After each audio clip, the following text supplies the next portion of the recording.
And, remember, Cindy, you're running for re-election, and you do not raise taxes if you want to get reelected. Well, you know what? I got to do what's right for Stafford County.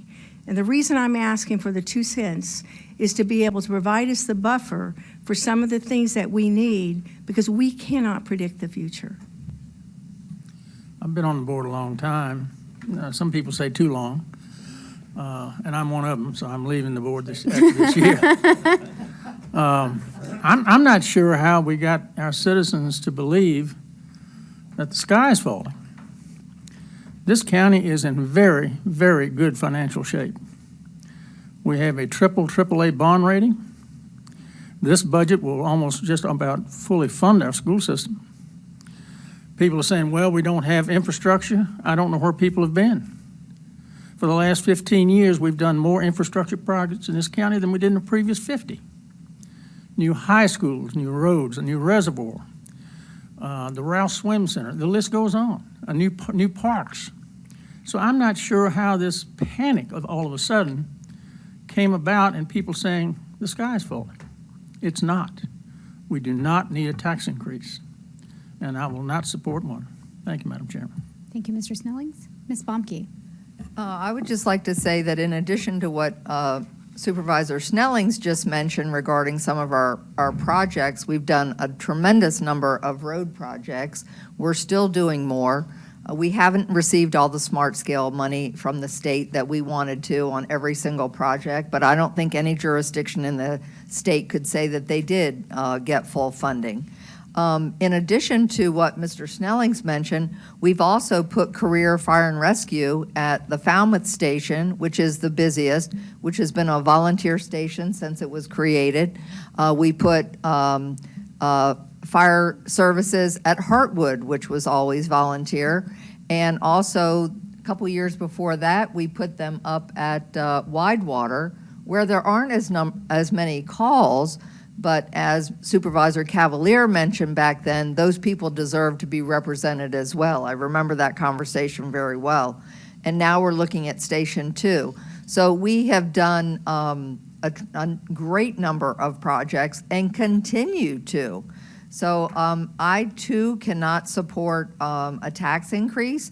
We're paying cash for the Aquia Fire Station, which we expedited in the capital improvement plan because we strategically held over some of our CARES funding from last year.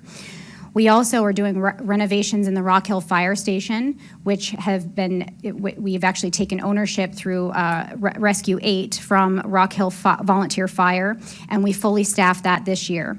We also implemented our first ever public safety pay scale to retain and recruit our Stafford County Fire and Rescue and Sheriff's Office employees. This year, we're proposing an additional 2.5% or 2.25% scale increase, cost of living increase on that public safety scale, and a step increase. We're also offering all of our general government employees a raise. In regards to the school, as my colleague Ms. Bohmke said, we are fully funding that budget, and this is how we're going to do it. So the school board requested an additional $2 million over the superintendent's budget. We requested on Friday of Mr. Fulmer to go back and look at one-time expenses that would be reimbursed through the American Rescue Plan, and they found those expenses, and so the social service workers will be fully funded through that plan. The 5% raise across the board for all educators. The teacher compression and the service compression scales are also all going to be fully implemented. So whenever we do get to a motion, I would certainly hope that that all is part of the direction to the school board, that we speak very loud and clear that education is important to this board and that those items should be taken care of with the money that we're giving them. So that concludes my comments. I know you're probably tired of hearing me all day, so I am going to have to vote against the 99 cents. You know, we've saw in the budget session that Mr. Presley and his staff told us that next year we're looking at almost a 7-cent increase. And I get it, next year is a reassessment, and we have new property and developments that we haven't accounted for, but this board also voted to downzone. And so that's also a loss of real estate property that we won't have access to. And who knows what next year will be.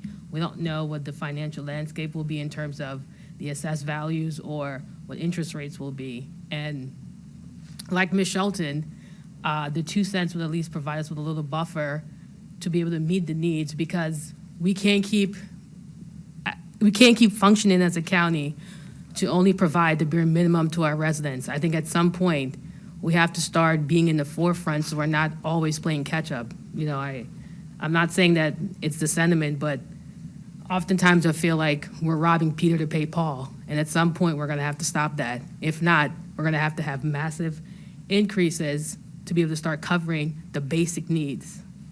And so for that reason, I'm in favor of a 2-cent increase. I'm not one of those types of people that's in favor of raising taxes just for the sake of raising taxes. I think whenever you look at that, we're understanding it's from people's living and their disposable income. And yes, there are individuals that were hurt during COVID, that any type of increase is going to be difficult for them.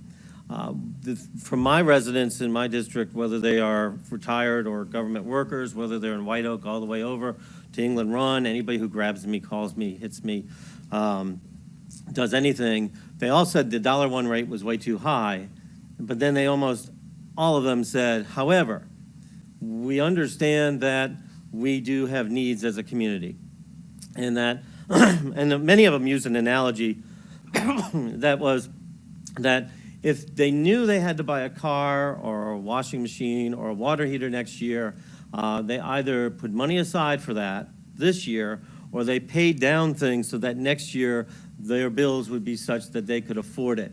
And they sort of felt that the county should use the same rational thinking. One thing that I've reflected, this is my 10th budget in the county, and I've been through 4 at the state level.